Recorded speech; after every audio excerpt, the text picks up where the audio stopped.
Ice வைங்க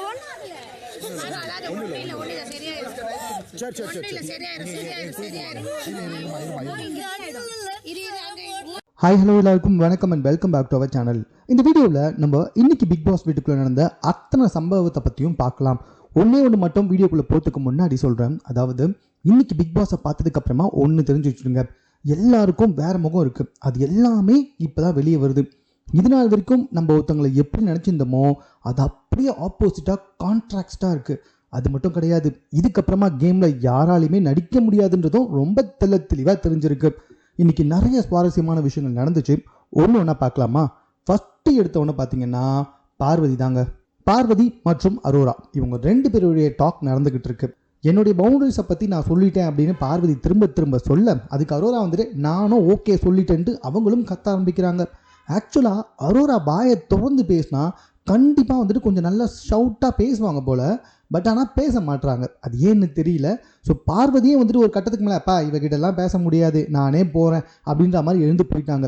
இது as usual பார்வதியோடைய ஒரு அட்டிடியூட் தான். அவங்க பேசுவாங்க, யாருமே அவங்களுக்கு பதில் பேசலைன்னா அந்த இடத்துல பயங்கரமாக சீன் போட்டுருவாங்க.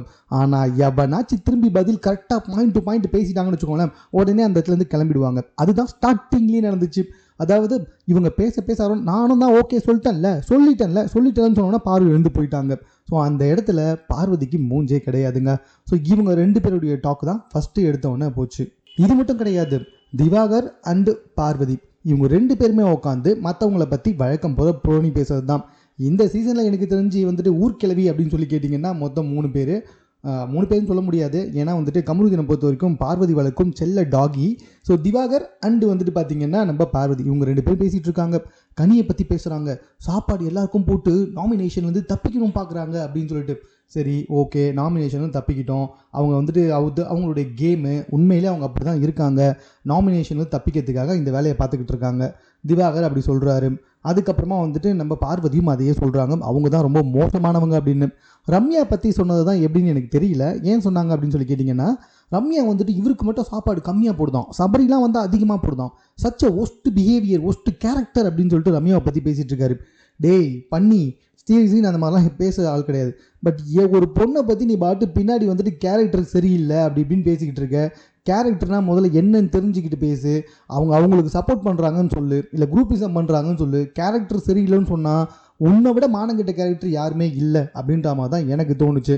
சரி இது கூட பரவாயில்ல. அதுக்கப்புறமா என்ன ஆச்சு அப்படின்னு சொல்லி பார்த்தீங்கன்னா, இந்த ஜிங்கு சாங் வரும் பார்த்தீங்களா, இந்த சாங்கை வந்துட்டு வினோத் பாட அங்கே இருக்க 4 பெண்கள் ஆடிக்கிட்டு இருக்காங்க, இன்க்ளூடிங் பார்வதி. பெண்கள் சொல்லும்பொழுது சரி பார்வதியோடு சேர்த்து 5 பேர் இவங்கெல்லாம் ஆடிக்கிட்டு இருக்கும்பொழுது திவாகரும் உள்ளே பூந்து ஜாலியாக டான்ஸ் ஆடுறாரு. உடனே வந்துட்டு நம்ம வினோத் என்ன பண்ணாருன்னா, ஆனந்த யாழை மீட்டுகிறாள் சொல்லிட்டு அந்த அப்பா சாங்க பாடின உடனே சமகாண்டு ஆகிட்டாரு நம்மளுடைய திவாகரை வச்சு செய்யணும் அப்படின்றதுல வந்துட்டு வினோத் பயங்கர குறியாக இருக்கார். பட் இந்த மாதிரி நார்மலாக பண்ணுறது நிறுத்திக்கலாம், டைரக்ட் அட்டாக் தேவையில்லை. ஏன்னா அவங்க 2 பேருக்குமே வந்துட்டு சுத்தமாக பேச்சுவார்த்தைகள் சரியே கிடையாது. அப்புறமா வந்துட்டு அரோரா அழுதுகிட்டு இருக்காங்க, பார்வதி வந்து பேசுகிறாங்க. அந்த டாப்பிக்கே தேவையில்லைன்னு நினைக்கிறேன். துஷார் வெளியே போயிட்டாங்களாம், அதனால் இவங்க பயங்கர டவுனாக இருக்காங்களாம். இதெல்லாம் வச்சு பேசிக்கிட்டு இருக்காங்க. என்னால் யாரையும் குத்த முடியாது, யாரு கூட இது. அப்புறம் என்ன டேஷுக்கு நீ பிக் பாஸ் வீட்டுக்குள்ளே வந்த? பிக் பாஸ் வீடு இப்படி தான் இருக்கும், அடிச்சுப்பாங்க, உருண்டுப்பாங்க, பயங்கரமாக சண்டை வரும், கத்திப்பாங்க, தலைவலிக்கும், பிபி ஏறும், ப்ரெஷர் வரும். இதெல்லாம் தெரிஞ்சுக்கிட்டு உள்ளே வந்து ஐயோ நான் அப்படி இல்லைங்க, எனக்கு நடிக்க தெரியாது, கேமரா முன்னாடி நடிக்க தெரியாது. நீங்கள் சப்ஸ்கிரிப்ஷனில் எவ்வளோ கேமரா பார்த்துருப்பீங்கன்னு நல்லாவே தெரியும். பட் வாட் எவர் இந்த இடத்துல வந்துட்டு பயங்கரமாக சீன் போடுறாங்களோ அப்படின்ற மாதிரி வந்துட்டு எனக்கு தோணுச்சு. ஸோ அந்த இடத்துல அவங்க வந்துட்டு அழுதுகிட்டு இருக்காங்க. ஸோ இப்போ தான் மேட்ரே இந்த கேப்டன்சி டாஸ்க்கு வந்துச்சு. இந்த கேப்டன்சி டாஸ்க் என்னென்னா, ஒரு முக்கோணம் மாதிரி வந்துட்டு லைன் போடப்பட்டிருக்கு. அந்த லைனில் 3 பாட்டில் வைக்கப்பட்டிருக்கு. ஒவ்வொரு ரவுண்ட்லையும் யார் அதிகமான பாட்டில் எடுக்கிறாங்களோ அவங்க வந்துட்டு கேப்டன்சி டாஸ்க் வரும். அது மொத்த பாயிண்ட்டை கால்குலேட் பண்ணி சொல்லுவாங்க. முதல்ல ஒரு டாஸ்க் போச்சு, அது வந்து ட்ரா ஆச்சு. ஆஃப்டர் தட் பார்த்தீங்கன்னா ஒரு டாஸ்கில் பாரு வந்துட்டு ஃபவுல் ப்ளே பண்ணாங்க. இதில் 2 ரூல் இருக்குது. ஒன்று, அந்த முக்கோணத்துக்குள்ளே பாட்டில் எடுத்ததுக்கப்புறமா மறுபடியும் உள்ளே போகக்கூடாது. இன்னொன்று, பாட்டிலை வந்துட்டு கையில் பிடிச்சி டிஃபெண்ட் பண்ணக்கூடாது அப்படின்ற 2 இருக்குது. ஸோ பார்வதி வந்துட்டு திவ்யா கணேஷ் வந்து முழுக்க அவங்கள வந்துட்டு அட்டாக் பண்ண வரும்போது இவங்க அந்த பாட்டிலை வந்துட்டு கையிலேயே வச்சுக்கிட்டாங்க. இதனால் பிக் பாஸை என்ன பண்ணிட்டாருன்னா, அந்த கேமை வந்துட்டு ட்ராப் பண்ணிட்டு மறுபடியும் ஃபஸ்ட்லேருந்து ஆரம்பிக்கலான்னு சொன்னார். ஸோ அப்படி ஆரம்பிக்கும்பொழுது, அதாவது கூட ஒரு முக்கியமான விஷயத்த மறந்துட்டேன். அதாவது நம்ம பார்வதியும் சபரியும் இந்த இடத்துல ஒரு பயங்கரமான சண்டை நடந்துச்சு. அந்த சபரி கிட்டேருந்து பாட்டிலை எடுக்க போகும்பொழுது சபரி வந்துட்டு டிஃபெண்ட் பண்ணும்பொழுது பார்வதி வந்துட்டு செம்மையாக கண்ணில் அடிபட்டுக்கிட்டாங்க சபரியோடைய முட்டியால். ஆக்சுவலி கண்டிப்பாக அது சபரி வேணும்லாம் பண்ணல, அவர் பாட்டிலை டிஃபெண்ட் பண்ணியிருந்தார். ஸோ அந்த சமயத்தில் பார்வதி குனியும் போது இவரும் வந்துட்டு அந்த முட்டியை ரைஸ் பண்ணும்போது அது இடிச்சுக்கிச்சு. ஸோ கண்டிப்பாக வந்துட்டு சபரி வேணும்னே பண்ணல அப்படின்றது உள்ளே இருக்கவங்களுக்கே தெரியும். ஸோ அதனால் அதை பற்றி நம்ம இங்கே இதில் பேச வேண்டாம். பட் இதனால் பார்வதியோட கண்ணுக்கு கொஞ்சம் இன்ஜூர்ட் ஆகிடுச்சு. ஸோ அதனால் வந்துட்டு ரொம்ப பெருசாக வீங்கவும் செஞ்சிடுச்சு. அவங்க உள்ள லென்ஸ் வேறு போட்டிருக்காங்க, அதனால் கொஞ்சம் பயந்துட்டாங்க. பிகாஸ் ஏதாவது ஆகிடும்ல, உண்மையிலே அது ரொம்ப பெரிய விஷயம் தான். ஏன்னா கண் வீங்கிட்டே வருது, லென்ஸை எடுக்க முடியாமல் போயிடுச்சுன்னா உள்ளேயே மாட்டிக்கும். அது ஒரு மாதிரி மிஸ் ஆச்சுன்னு வச்சுக்கோங்களேன். என் ஃப்ரெண்டுக்கு ஒரு மாதிரி ஆச்சு. அதனால் வந்துட்டு கண்ணில் இன்ஃபெக்ஷனே வந்து அவனால் வந்து ஒரு கண்ணை 12 நாள் திறக்க முடியாமலாம் போயிருக்கு. ஸோ அதனால் வந்துட்டு பாரு பயந்து உண்மை தான், அது கண்டிப்பாக அதாவது மிகப்பெரிய இன்ஃபெக்ஷனில் கொண்டு போய்விடும். தேங்க் காட் பாருக்கும் அந்த மாதிரி எதுவுமே ஆகலை. ஆனால் பாருங்களேன், உள்ளே போயிட்டு மெடிக்கல் பண்ணது வந்ததுக்கப்புறமா ஃபஸ்ட் எய்ட் பண்ணது வந்ததுக்கப்புறமா மறுபடியும் அந்த டாஸ்கில் இவங்க இறங்குனாங்க. மறுபடியும் ஃபவுல் ப்ளே பண்ணாங்க. எல்லாருமே சேர்ந்து கிட்டத்தட்ட பயங்கரமாக கத்திட்டாங்க, பார்வதி நீங்கள் வந்துட்டு அவுட் அப்படின்னு சொல்லிட்டு.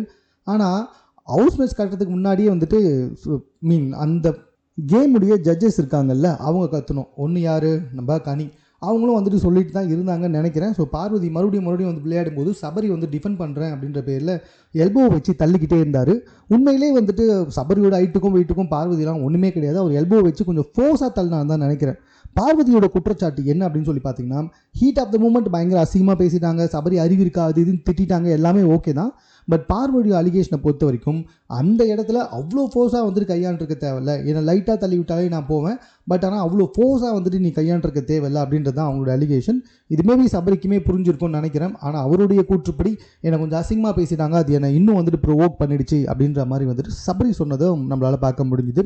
பட் ஆனால் இது டாஸ்க் சண்டன் வந்தால் சட்ட கிழிய தான் செய்யும். இந்த வார்த்தையை நான் சொல்லலை, பார்வதி தான் சொன்னாங்க. உண்மையிலே எல்லா டாஸ்க்லையும் கண்டிப்பாக தான் நடக்கும். பட் ஆனால் பார்வதிக்கு வந்துட்டு ஸ்போர்ட்ஸ்மேன்ஷிப் கிடையாது. ஸோ அவங்களால வந்துட்டு தோல்வியை ஏற்றுக்க முடியாது. அது ஒன்று தான் பார்வதி கிட்ட பிரச்சனையே. ஸோ அதனால் வந்துட்டு ஏதாவது ஒன்று கத்திக்கிட்டே இருப்பாங்க. இது நம்ம ஆரம்பத்துலேருந்தே பார்த்ததுனால பெருசாக ஒன்றும் தெரியலன்னு தான் சொல்லணும். ஆனால் பாருங்களேன், பார்வதியை விட வந்துட்டு கமருதீன், பார்வதி விழுக்கும் செல்ல பொம்மரியன் டாக், ஸோ அவர் தான் வந்துட்டு என்ன பண்ணுறாருன்னா பார்வதிக்காக பேசிக்கிட்டே உட்காந்துட்டு இருக்காரு. எப்பா யோ கமருதீன், நீலாம் ஒன்றுமே கிடையாதுயா பார்வதியோட கம்பேர் பண்ணா, உன்னை விட 1000 மடங்கு பார்வதி பெட்டர். அவங்க பேசிப்பாங்க, அவங்க எல்லாம் பண்ணிப்பாங்க. அவங்க தான் ஆக்சுவலாக உன்னையே யூஸ் பண்ணுறாங்க. நீங்கள் வேணால் பாருங்களேன், குரூப்பிசம் பேசிட்டு உள்ளே வந்துட்டு கமருதீன், பார்வதி, அப்புறமா திவ்யா, சாண்ட்ராவோட புருஷன் பிரஜன், இவங்க 5 பேருமே உட்காந்து பிளான் பண்ணிக்கிட்டு இருக்காங்க. சுபிக்ஷாவை வந்துட்டு குத்தணும், கனியை குத்தணும், அந்த குரூப்பை வந்துட்டு பிரிக்கணும்னு சொல்லிட்டு இவங்க குரூப் பண்ணிகிட்டு இருக்காங்க. ஏன்னா லூஸ் பசங்களா, அவங்க ஒரு 4 பேர் சேர்ந்து குரூப் பண்ணிட்டு இருக்காங்கன்னு சொல்லிட்டு நீங்கள் வந்துட்டு 5 பேராக சேர்ந்து குரூப்பிசம் பண்ணிட்டு இருக்கீங்க. அந்த பக்கம் வியானா, சுபிக்ஷா, அப்புறம் வந்துட்டு விக்ரம் குரூப்பிசம் பண்ணிக்கிட்டு இருக்காங்க. இண்டிவிஜுவலாக விளையாடுறதே ஒரு 4-5 பேர் தாங்க எனக்கு தெரிஞ்சு. வினோத் விளையாடிக்கிட்டு இருக்காரு. அப்புறம் வேறு யாரை சொல்கிறதுனே தெரில, இந்த வீட்டில் இண்டிவிஜுவலாக விளையாடுறாங்க அப்படின்னு சொல்லி கேட்டால் அமித் இண்டிவிஜுவலாக விளையாடிட்டு இருக்காரோ என்னவோ தெரியல. ஸோ இந்த மாதிரி வந்துட்டு ஒரு சில பேர் மட்டும்தான் இண்டிவிஜுவலாக விளையாடுறாங்க, மற்ற எல்லாருக்குமே குரூப் இருக்குது. எல்லாருமே குரூப்பிசம் தான் பண்ணிகிட்டு இருக்காங்க. அதனால தான் எவனுக்கும் சப்போர்ட்டே கிடையாது. எக்கடி கட்டா போங்களான்னு சொல்லிட்டு அனைவரையுமே துவைத்து தொங்க விடுகிறது. இதில் சாண்ட்ராவும் பிரஜனும் வந்துட்டு கேவலமான வேலையை பண்ணிக்கிட்டு உட்காந்துட்டு இருக்கானுங்க. புருஷன் பொண்டாட்டியாக போகிறப்போ வந்துட்டு நான் அவனுக்காக நிற்க மாட்டேன், எனக்காக அவங்க நிற்க மாட்டாங்க, நாங்கள் 2 பேருமே கேமாக பார்ப்போம் அப்படின்னு சொல்லி தானே உள்ளே வந்தீங்க. இந்த இடத்துல நாமினேஷன் ப்ராசஸ் ஆரம்பிக்கும்பொழுது சாண்ட்ராக்கு வந்துட்டு அந்த டாஸ்க்கை முடித்தாங்கல்ல, சக்ஸஸ்ஃபுல்லாக அந்த ப்ராங்கை முடித்தாங்கல்ல, இந்த சீக்ரெட் டாஸ்க்கு, அதனால் சாண்ட்ராக்கு வந்துட்டு நாமினேஷன் ஃப்ரீ பாஸ் கொடுக்கப்பட்டுச்சு. ஸோ அது அவங்க 2 பேருக்குள்ளே யாருக்கு எடுத்துக்கிறாங்க அப்படின்றத வந்துட்டு சாண்ட்ரா சிம்பிளாக வந்துட்டு நீயே எடுத்துக்கோ அப்படின்னு சொல்லிட்டாங்க. இதுக்கு பிக் பாஸ் லைவில் காரி துப்புனாரு.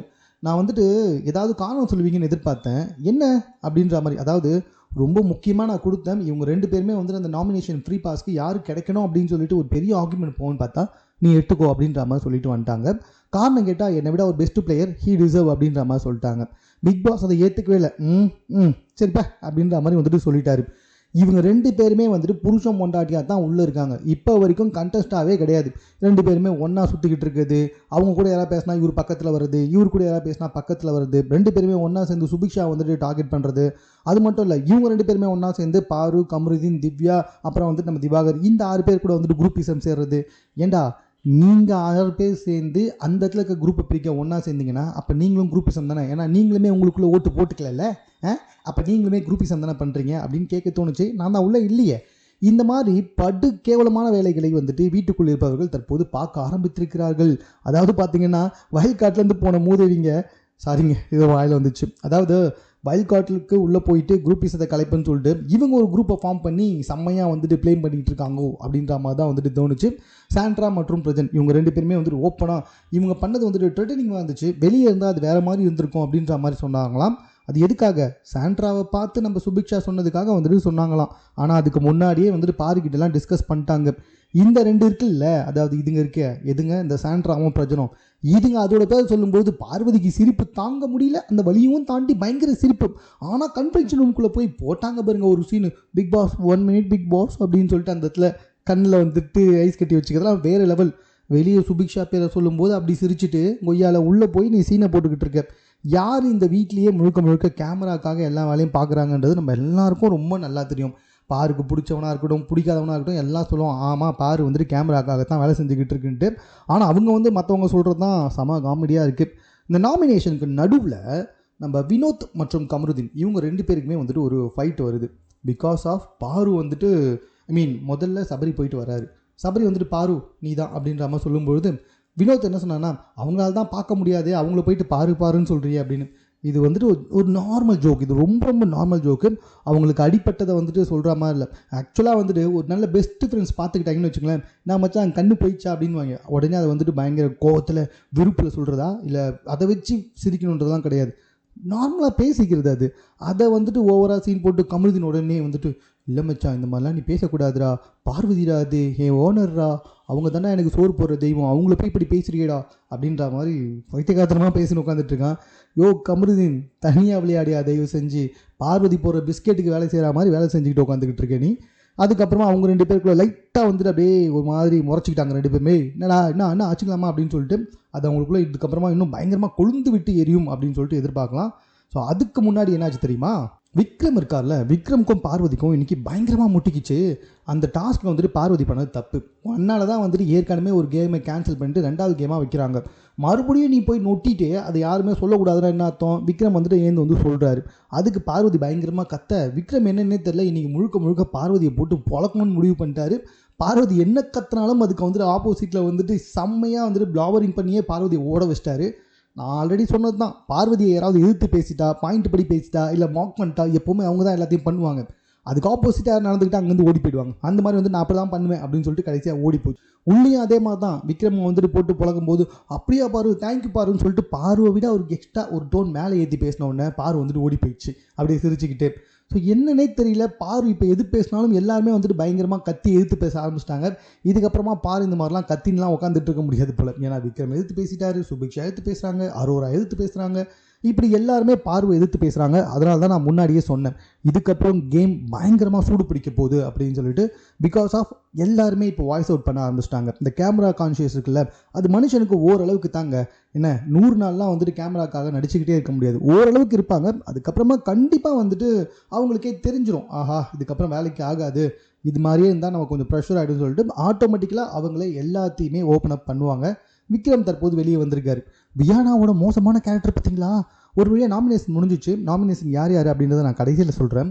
வியானா வந்துட்டு பாருக்கிட்ட மாட்டி விட்றாங்க. அதாவது வந்துட்டு ஏய் இந்த மாதிரி நீ போனல அப்போ உன்னை கலாச்சாங்க அப்படின்னு சொல்லிட்டு இதை வச்சு வந்துட்டு பார்வதி ஒரு கதையை பில்டப் பண்ணுவாங்க. நல்லா வியானாவுக்கு தெரியும். இப்படி போட்டு கொடுக்குற வேலையை வியானா எத்தனை நாளாக பண்ணுறான்னு தெரில. அது மட்டும் இல்லை, சுபிக்ஷா வந்துட்டு நாமினேஷனில் இருக்காங்கன்னு தெரிஞ்ச அடுத்த செகண்டு வியானா வந்துட்டு சொன்னதாக நினச்சிக்கிட்டு இவங்க போயிட்டு இவர் அசிங்கமான வார்த்தை பேசுறாருன்னு சம்மந்தமே இல்லாமல் வினோத்தை போய் கத்திக்கிட்டு உட்காந்துக்கிட்டு இருக்கு. வினோத் தெளிவாக சொல்லிட்டாரு, வீட்டில் எந்த பிரச்சனையும் கிடையாது, நாமினேஷனில் வந்துட்டேன், அதனால வந்துட்டு இப்போ ஏதாவது ஒன்று பேசின்னு உட்காந்துட்டு இருக்கோன்னு பேசிகிட்டு இருக்கப்ப அப்படின்ற மாதிரி வந்துட்டு கண்டுக்கவே இல்லை. அந்த சண்டே வந்துட்டு செம்மையாக வினோத்தை ஹேண்டில் பண்ணார் அப்படின்னு தான் சொல்லணும். கண்டிப்பாக வந்துட்டு சுபிக்ஷாவுக்கு செருப்படி தான் அந்த இடத்துல. தேவையே இல்லாமல் ஒரு சீனு, தேவையே இல்லாமல் அந்த இடத்துல ஒரு டாக்கு, தேவையே இல்லாமல் ஒரு பிரச்சனை க்ரியேட் பண்ணணும்னு பார்த்தாங்க. அது முடியல, மூடிக்கிட்டு கிளம்பிட்டாங்க. அதுக்கப்புறம் வியானா பார்வை மூட்டி விட பாரு வந்துட்டு போய் அந்த இடத்துல கேட்குறாங்க யார்கிட்ட, வினோத் கிட்ட, அண்ணா நான் போகிறப்ப நீ ஏதாவது சொன்னியா? இல்லை பாரு நான் நார்மலாக தானே பாரு சொன்னேன், பாரு நீ என்னை கொஞ்சம் பாரு, அந்த மாதிரி எப்படி விளையாடுவணும் அந்த மாதிரி. இல்லைண்ணே எனக்கு அடிபட்டு இருக்கும் போது நீ இதை பண்ணியிருக்க கூடாதுண்ணே அப்படின்ற மாதிரி எல்லாமே சிரிச்சாங்களாம். அவங்க வேற பார்வதி எல்லாரையும் அசிங்கமாக பேசுது, எல்லாரையுமே திட்டுது, வார்த்தையை விடுது. ஆனால் இதையே இவங்க கிட்ட மற்றவங்க பண்ணால் குரூப்பிசம் குரூப்பிசம் குரூப்பிசம் இவங்க குரூப்பிசத்தை தூக்கி குப்பையில் போடுறதுக்கு பாருவே ஒரு குரூப்பிசம் தான். பாரு தான் ஒரு குரூப்புக்கே ஹெட்டு. இது வேறு இதை சொல்லிட்டு உட்காந்துக்கிட்டு இருக்கு. அப்புறம் வினோத்துக்கிட்ட சண்டை வந்த உடனே வந்துட்டு வினோத் மன்னிச்சிடுன்னு சொல்லிட்டாரு. அதுக்கு முன்னாடியே வந்துட்டு நம்ம கமருதீனுக்கு ஒரு லெஃப்ட் ஹேண்ட், இந்த புலி பிளான்ட்டை காத்தாட்ட உன் படம்லாம் எனக்கு ஓடாது அப்படின்னு சொல்லி வினோத்து சொல்ல, இன்னொரு பக்கம் கமருதீனும் உன் படமும் எனக்கு ஓடாதுடா அப்படின்னு சொல்லிட்டு இப்படியும் பேசிட்டு உட்காந்துட்டு இருக்காங்க. இந்த கமருதீன் வந்துட்டு தேவையில்லாத வேலைகள் பார்க்கறதுனாலேயே இப்போ வினோத்தையும் வந்துட்டு பகச்சிக்கிட்டாங்கன்னு தான் சொல்லணும். ஆனால் இதெல்லாம் அவ்வளோ பெரிய சண்டையாக இருக்காது. ஏன்னா அதுக்கப்புறம் 2 பேருமே பேசிடுவானுங்க. என்னன்னே தெரிலங்க, இந்த பாரு பின்னாடி வந்துட்டு குட்டி போட்ட நாய்க்குட்டி மாதிரியே சுற்றி, சாரி ஏதோ ஒன்று சொல்லுவாங்கல்ல, அந்த மாதிரியே சுற்றிக்கிட்டு இருக்காரு. அதை மாலான்னு சுற்றுவாங்கல்ல, அந்த மாதிரி பாரு பின்னாடியே சுற்றுறது, பாருக்காக மட்டும்தான் பேசுறது. எத்தனையோ தடவை விஜய் சேதுபதி சார் செருப்பாளச்ச மாதிரி கேட்டார். இப்போ பார்வை பற்றி பாரு மாதிரி இருக்காங்கன்னு ஒரு குறை சொல்கிறீங்க, ஆனால் பார்வை பற்றி இது வரைக்கும் நீங்கள் எந்த குறையும் சொன்னதில்லைன்னே கேட்டாச்சு. இதுக்கு மேலே இந்த டியூப்லைட்டுக்கு எதை சொல்லி புரிய வைக்கிறதுன்னு தெரியல. நாசமாக போ அப்படின்ற மாதிரி தான் வந்துட்டு சொல்ல முடியும். இந்த இடத்துல அவங்களோட சண்டை முடிஞ்சுது. கடைசியாக ஒன்று பண்ணாங்க பாருங்கள், இந்த எபிசோட கூட விட்டுருங்க, ஏதோ ஒன்று கருமாந்தத்துக்கு பண்ணுறாங்கன்னு போயிடலாம். ஆனால் ஏதோ ஒரு கன்றாமையான இன்சூரன்ஸ் எடுத்துன்னு வந்துட்டு இன்சூரன்ஸ் பண்ணுங்கள் சேஃபாக இருங்கன்னு சொன்னாங்க பாருங்க. எந்த இன்சூரன்ஸ் கம்பெனிடா ஒழுங்காக காசை கொடுத்துருக்கான்? மெடிக்கல் இன்சூரன்ஸ் எடுத்தால் பில்லு செட் ஆகாது, அது இதுக்குள்ளே வராது, இது அதுக்குள்ளே போகாதுன்றாங்க. அந்த மெடிக்கல் எக்ஸ்பென்சஸை வாங்கிறதுக்குள்ளே நமக்கு மறுபடியும் வந்துட்டு பெட்டில் போய் அட்மிட் ஆகணும், அப்படி போயிட்டுருக்கு. இவங்க என்னென்னா இன்சூரன்ஸுக்கு வச்சு கிட்டத்தட்ட 10 நிமிஷமாக வந்துட்டு பாப்புலராக ஆடு கொடுத்துன்னு உட்காந்துக்கிட்டு இருக்காங்க.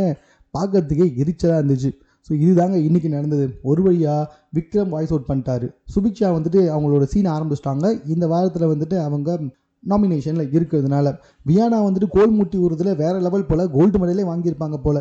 நம்மளுடைய பாருவின் நாய்க்குட்டி கமருதீன், அதுக்கப்புறமா வந்துட்டு அப்பப்போ பாருக்கிட்ட மட்டுமே போயிட்டு கதை பேசிக்கிட்டு இருக்க நம்ம வாட்டர்மெலன் ஸ்டார் கனியக்காவுடைய மறைமுகம், அதுக்கப்புறமா பார்த்திங்கன்னா எஃப்ஜேவும் வினோத்தும் இந்த முறை வந்து நாமினேஷனுக்குள்ளேயே வரல அப்படின்றதும் ரொம்ப குறிப்பிட்டு சொல்லணும். இதனால் கண்டிப்பாக வந்துட்டு திவாகர் அவர்கள் எந்த செவத்தில் முட்டிக்க போகிறாருன்னு கூட தெரியல.